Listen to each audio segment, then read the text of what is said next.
चुनमुन और जंगल की जादुई सुरंग। सुबह की मीठी धूप आंगन में फैल रही थी। छोटे छोटे फूलों पर ओस की बूंदें चमक रही थीं। उसी आंगन में नन्ही चुनमुन अपनी पीली फ्रॉक में दौड़ती फिर रही थी। उसकी गोल गोल आंखों में शरारत की चमक थी और उसके चेहरे पर मुस्कान हर वक्त खेलने को तैयार रहती थी।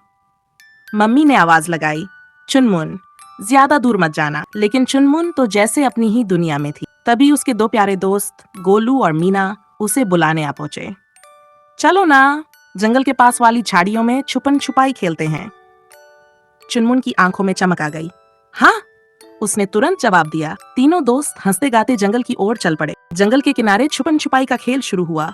हर ओर हंसी की गूंज थी, पत्तों की सरसराहट और मस्ती की धमाचौकड़ी।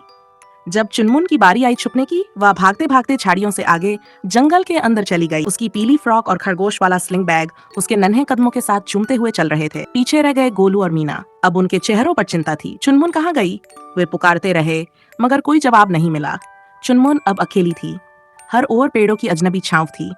उसने इधर उधर देखा, सब कुछ नया और अनजान। चेहरा उदास हो गया।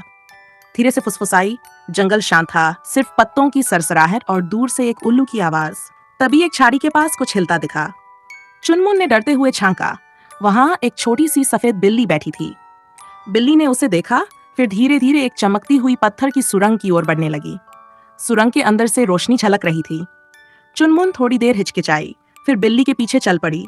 सुरंग के अंदर कदम रखते ही उसने देखा, वहां थी ममगाती जड़ी बूटियों से भरी एक सुकून भरी दुनिया। बिल्ली आगे आगे चल रही थी और चुनमुन धीरे धीरे मुस्कुराने लगी। सुरंग का रास्ता जंगल के एक और किनारे पर खुलता था, जहां गोलू और मीना उसे ढूंढते हुए मिल गए। दोनों खुशी से चिल्लाए। चुनमुन दौड़कर उनके गले लग गई। उस दिन के बाद चुनमुन ने कभी अकेले जंगल की ओर कदम नहीं बढ़ाया। जंगल का वो जादुई राज उसके दिल में ही रह गया। लेकिन उसने एक बात अच्छी तरह सीख ली थी, मम्मी की बात हमेशा माननी चाहिए।